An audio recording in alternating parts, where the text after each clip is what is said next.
নমস্কার বন্ধুরা, একটা নতুন ভিডিওয়ে আপনাদের সকলকে জানাই স্বাগত। তো আজ আমি এসেছি গঙ্গার তীরে অবস্থিত একটি অপূর্ব সুন্দর মঠে। এই মঠে আপনারা কিভাবে আসবেন, এই মঠের ভেতর কি কি দেখার জিনিস আছে, এই মঠে এসে আপনারা কিভাবে ভোগ প্রসাদ গ্রহণ করবেন, সব কিছু এই ভিডিওর মাধ্যমে আপনাদের জানাবো।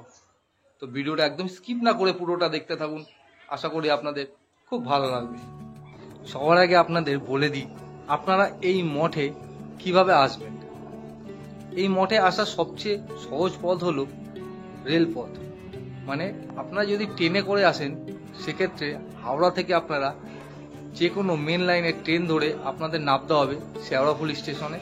শেওড়াফুলি স্টেশন থেকে বেরিয়েই আপনারা একটু হাঁটলেই পেয়ে যাবেন টোটো। সেই টোটো ধরে আপনারা পৌঁছে যেতে পারেন এই মঠে। ভাড়া পড়বে প্রতিজন 10 টাকা আর সময় লাগবে 10 মিনিট। আর যদি আপনারা শিয়ালদা থেকে ট্রেনে করে আসেন সেক্ষেত্রে আপনাদের ব্যারাকপুর স্টেশনে নেবে। ব্যারাকপুর থেকে অটো বা টোটো করে আসতে হবে ব্যারাকপুর ফেরিঘাট। আর ব্যারাকপুর ফেরিঘাট থেকে লঞ্চে করে আসতে হবে এপারে, মানে নিমাই ঘাট বা নিমাই গৌড়ীয় মঠে। তো আপনারা খুব সহজেই এই মঠ বা মন্দিরে এসে পৌঁছাতে পারেন। টোটো করে আপনাদের এই রাস্তা ধরে নিয়ে এসে ঠিক এই জায়গাটায় নামিয়ে দেবে। তো এই রাস্তার ঠিক ওপারে যে গলিটা আপনারা দেখতে পাচ্ছেন, সেই গলিটা ধরে কিছুটা হাঁটলেই আপনারা পৌঁছে যেতে পারেন এই নিমাই তীর্থ গৌড়ীয় মঠে। চলুন দেখাচ্ছি আপনাদের।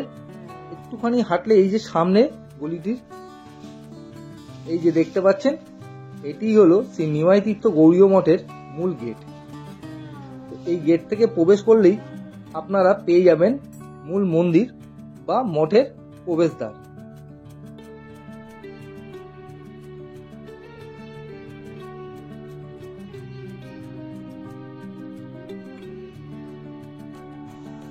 তো আপনারা এই রাস্তা, এই গেটটির ভেতর দিয়ে আসলে এইখানে এসে এই যে দেখতে পাচ্ছেন, এখান দিয়ে সিধা উঠে গেলে দোতলায় পেয়ে যাবেন মূল মন্দির। আর তার ঠিক সোজা যদি চলে যান, এই যে দেখতে পাচ্ছেন সামনেই কত সুন্দর জুতো রাখার ব্যবস্থা আছে। দেখুন, আমিও আমার জুতোটি এখানে রেখেছি। এই যে দেখুন, আপনারা আপনাদের জুতো এখানে রেখেই এই মঠের ভেতর প্রবেশ করতে হবে। আর একটু সোজা গেলেই এই যে দেখতে পাচ্ছেন একটি ঘর রয়েছে। এই ঘরটি দিয়ে আপনারা দুপুরের ভোগ প্রসাদের কুপন সংগ্রহ করতে পারেন যদি আপনারা এখানে ভোগ প্রসাদ গ্রহণ করতে চান। আর একটু সামনে গিয়েই এই যে এখানকার টয়লেটটা রয়েছে, দেখতেই পাচ্ছেন।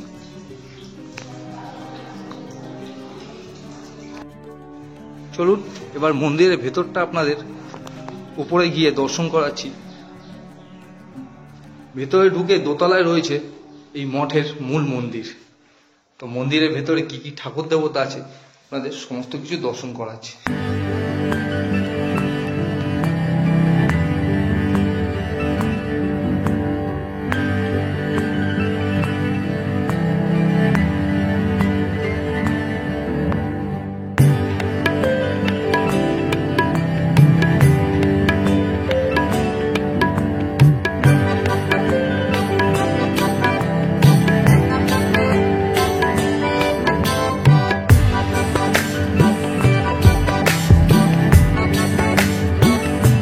মন্দিরের গর্ভগৃহের ভেতরে দেখুন কত সুন্দর মূর্তিগুলো রয়েছে।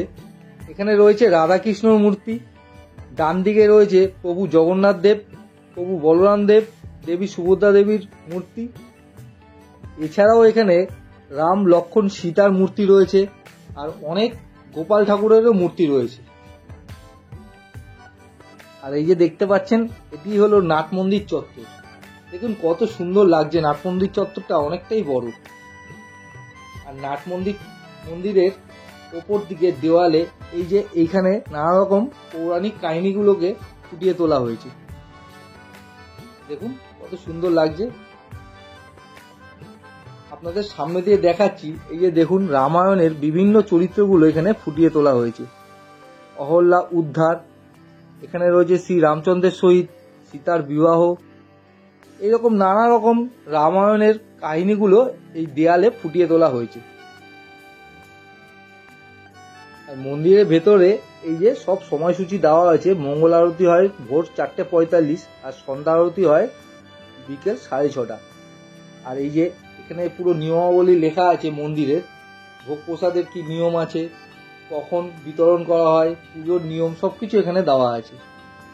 তো আপনারা মূল মন্দিরের ঠিক পিছন দিকে গেলে এইরকম দশম অবতারের মূর্তি দেখতে পাবেন, যেগুলো দেয়ালে ফুটিয়ে তোলা হয়েছে। দেখুন, শ্রী বুদ্ধ অবতার, শ্রী বলরাম অবতার, শ্রী রাম অবতার, শ্রী পরশুরাম অবতার, মানে দশম অবতার যেগুলো আছে সেই অবতারের প্রতিটি মূর্তি এখানে খুব সুন্দরভাবে ফুটিয়ে তোলা হয়েছে। অপূর্ব সুন্দর লাগছিল দৃশ্যটা। আপনারা সামনে দিয়ে দেখলে আপনাদের মন ভরে যাবে, এত সুন্দর লাগবে মূর্তিগুলো। তো আপনারা অবশ্যই একবার পারলে এই নিমাই তীর্থ গৌড়ীয় মঠে ঘুরে আসবেন, আপনাদের খুব ভালো লাগবে। মূল মন্দিরের দেয়ালে এইরকম ভাবে শ্রীকৃষ্ণের জীবনের বিভিন্ন কাহিনীগুলো খুব সুন্দরভাবে ফুটিয়ে তোলা হয়েছে, দেখতেই পাচ্ছেন আপনারা। দেখুন কত সুন্দরভাবে ফুটিয়ে, কংসের কারাগারে ভগবান শ্রীকৃষ্ণের আবির্ভাব, বাসুদেব শ্রীকৃষ্ণকে লইয়া নন্দালয়ে গমন, শ্রীকৃষ্ণ কর্তৃক পুতনা বধ, মানে শ্রীকৃষ্ণের যত রকম লীলা এখানে সব ফুটিয়ে তোলা হয়েছে। আর আরেকদিকে শ্রী চৈতন্য মহাপ্রভুর জীবনের কাহিনীগুলো এখানে সুন্দরভাবে ফুটিয়ে তোলা হয়েছে। আপনারা দেখতেই পাচ্ছেন, সামনে দিয়ে আপনারা দেখলে আরো আপনাদের খুব ভালো লাগবে।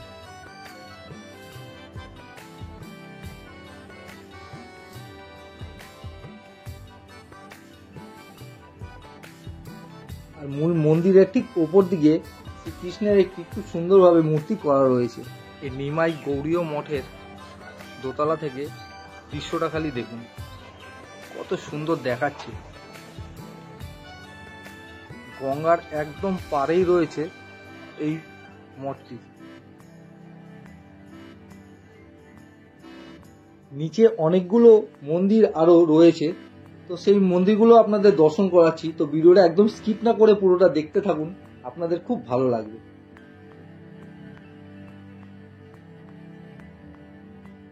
মূল মন্দিরের পাশ দিয়ে আপনারা এইরকম একটি দরজা দেখতে পাবেন।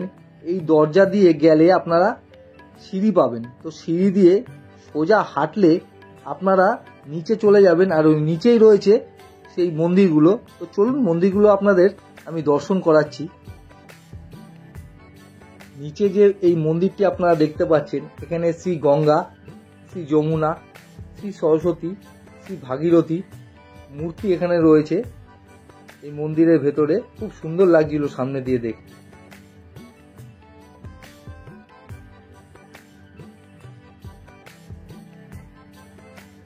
আর এই মন্দিরের ঠিক পাশেই রয়েছে এই যজ্ঞকুণ্ডটি। দেখুন, কোনো যজ্ঞ হলে এখানেই যজ্ঞ করা হয়। আর এই যজ্ঞকুণ্ডের ঠিক সামনেই রয়েছে শ্রী নিমাইয়ের পাদপীঠ। দেখুন, খুব ভালো লাগবে আপনাদের সামনে দিয়ে দেখতে, অপূর্ব সুন্দর লাগবে।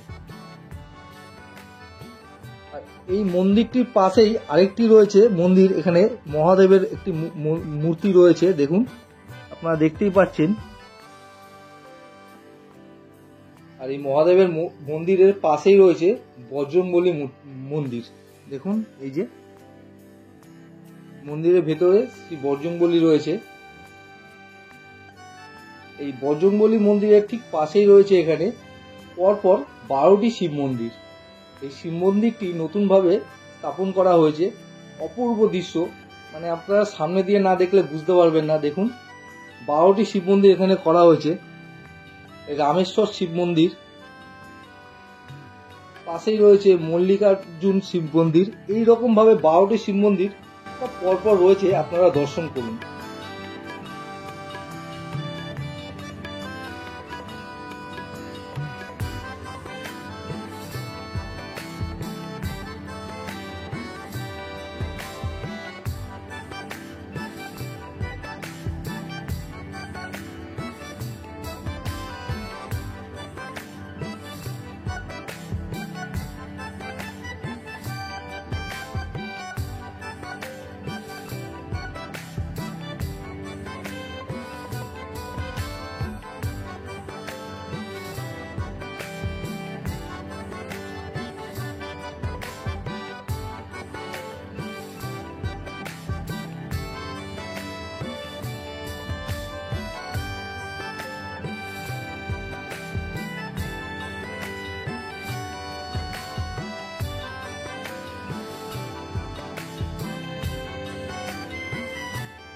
আর এই যে দেখতে পাচ্ছেন আপনারা, এই সামনেই রয়েছে দেবী তুলসীর একটি সুন্দর মূর্তি।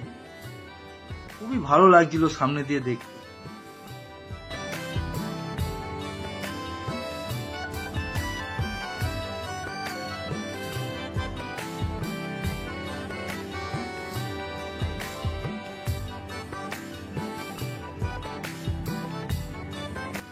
বন্ধুরা, আপনারা যদি এই নিমাই তীর্থ গৌড়ীয় মঠে এসে ভোগ প্রসাদ গ্রহণ করতে চান, তাহলে সেই ব্যবস্থাও এখানে রয়েছে। খুব সুন্দর ব্যবস্থা রয়েছে। আপনারা যদি এখানে ভোগ প্রসাদ গ্রহণ করতে চান, যদি সংখ্যায় আপনারা কম হন, একজন বা দুজন, তাহলে আপনারা 10টা থেকে 10:30টার মধ্যে এসে এখানে 80 টাকার বিনিময়ে কুপন সংগ্রহ করে ভোগ প্রসাদ গ্রহণ করতে পারেন। আর যদি আপনারা দূর থেকে অনেকজন মিলে আসেন, মানে 8 জন কি 10 জন, সেক্ষেত্রে আপনাদের এই স্ক্রিনে আমি নাম্বার দিয়ে দিচ্ছি। এই স্ক্রিনে দেওয়া নাম্বারে আপনারা এখানে ফোন করে অবশ্যই জানিয়ে দেবেন আপনারা কজন আসছেন। তাহলে এনারা আপনাদের কুপন আলাদা করে রাখবে। আর আপনারা একটু দেরিতে আসলেও আপনারা এখানে ভোগ প্রসাদ গ্রহণ করতে পারবেন। দেখুন সামনে এখানে গঙ্গার ঘাটটি রয়েছে, আর ঠিক সামনেই দুটো বসার জায়গা রয়েছে। কত সুন্দর লাগছে দেখুন। আপনারা যদি এখানে আসেন, আপনাদের খুব সুন্দরভাবে একটা দিন কাটবে। দুপুরবেলা এখানে ভোগ প্রসাদেরও ব্যবস্থা আছে। তো আপনারা যদি ফ্যামিলি নিয়েও আসতে চান, আপনাদের খুবই ভালো লাগবে। গেটটি এখন তালা বন্ধ করা আছে, তাই সামনে যেতে পারছি না। দেখুন সামনেই রয়েছে গঙ্গা। এখন ভাটা চলছে, তাই জলটা একটু কম আছে। এই যে সামনে আপনারা দেখতে পাচ্ছেন শ্রী নিমাই তীর্থ গৌড়ীয় মঠের মেন গেট। এই মেন গেটের ঠিক উল্টো পাশেই রয়েছে আরেকটি বড় গেট। এই গেট থেকে আপনারা প্রবেশ করলেই এই গৌড়ীয় মঠের গোশালাটি আপনারা দর্শন করতে পারবেন। তো চলুন আপনাদের এই গোশালাটি দেখাচ্ছি। দেখুন গোশালাটি, এখানে রয়েছে দুটি গোমাতা।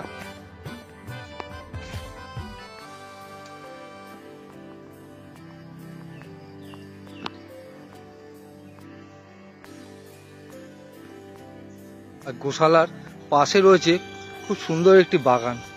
দেখুন কত রকমের ফুল গাছ রয়েছে এখানে।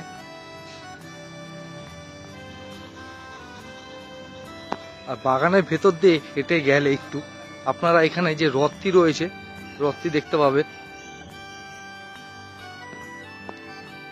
এই যে দেখতে পাচ্ছেন সামনেই এখানে রথটি রাখা রয়েছে। রথযাত্রার সময় এই রথটি বের করে ঠাকুরকে ঘোরানো হয়।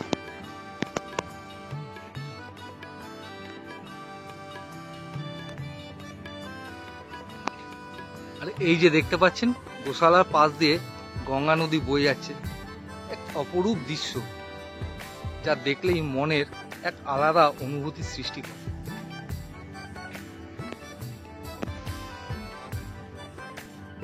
ওই যে সামনে আপনারা দেখতে পাচ্ছেন গৌড়ীয় মঠের যে মন্দিরটি, সেই মন্দিরের রত্নগুলো। আর তার ঠিক পাশেই রয়েছে এখানকার গোশালা। দেখুন, আর গোশালার চারিদিকে রয়েছে বাগান।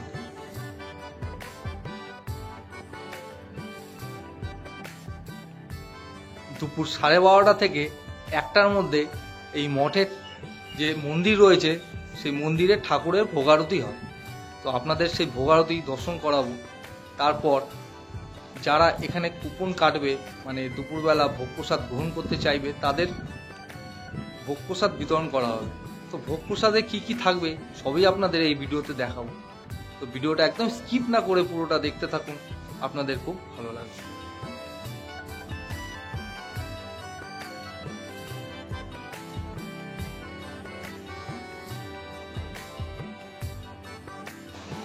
গঙ্গা নদীতে ঠিক 12টার সময় জোয়ার আসলো। তো দৃশ্যটা এত ভালো লাগছিল, তাই আমি এই ভিডিওর মাধ্যমে আপনাদের তুলে ধরলাম। আপনাদেরও খুব ভালো লাগবে। দেখুন, আর আপনারা প্রথমে দেখতেই পেলেন যে গঙ্গার ঘাটে একদমই জল ছিল না। তো এখন জোয়ার হওয়ার পর কতটা জল হয়ে গেছে দেখুন। প্রকৃতির অপরূপ এক সৃষ্টি। তো এবার ভোগ আরতি শুরু হবে বেলা 1টা বাজে। তো আপনারাও ভোগ আরতি দর্শন করুন।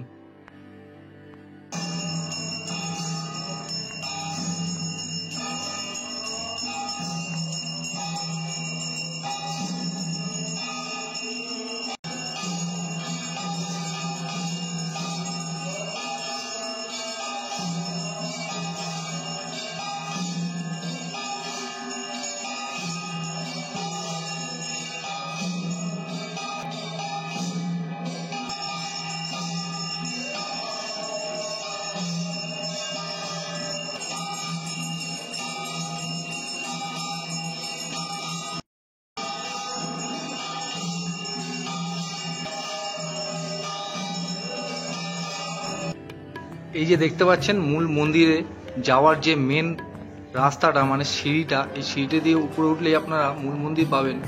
আর তার ঠিক পাশ দিয়েই এই যে রাস্তাটি চলে গেছে, এই রাস্তাটি ধরে সিধা সোজা গেলেই আপনারা পেয়ে যাবেন প্রসাদ কক্ষ।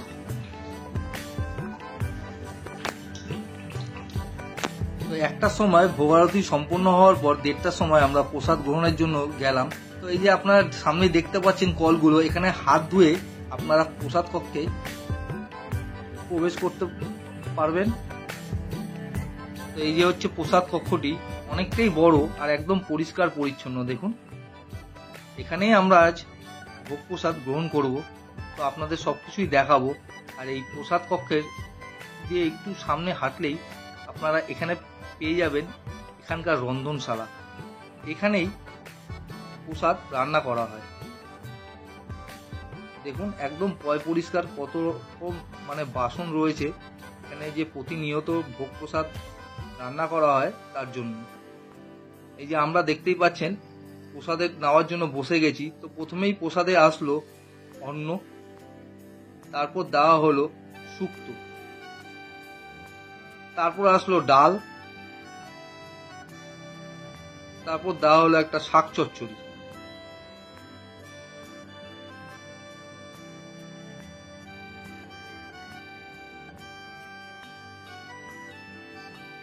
তারপর আসলো আলু পটলের তরকারি, আর একদম শেষে আসলো পায়েস।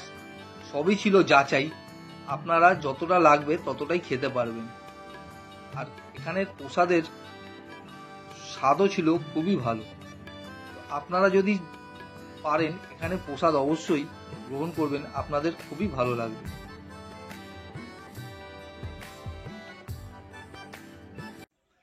বন্ধুরা, এই নিমাই তীর্থ গৌড়ীয় মঠ সম্পর্কে আপনাদের সবকিছু এই ভিডিওর মাধ্যমে জানালাম। আপনারা এই মঠে কিভাবে আসবেন, এই মঠে এসে কিভাবে ভোগ প্রসাদ গ্রহণ করবেন, সবকিছু সমস্ত তথ্য এই ভিডিওর মাধ্যমে আমি দিয়েছি। আশা করি আপনাদের ভিডিওটা খুবই ভালো লাগবে। তো ভিডিওটি যদি ভালো লাগে অবশ্যই একটি লাইক করবেন আর চ্যানেলটিকে সাবস্ক্রাইব করে আমার পাশে থাকবেন। আজকের মতো এটুকুই, দেখা হবে অন্য কোনো দিন অন্য কোনো নতুন ভিডিওতে।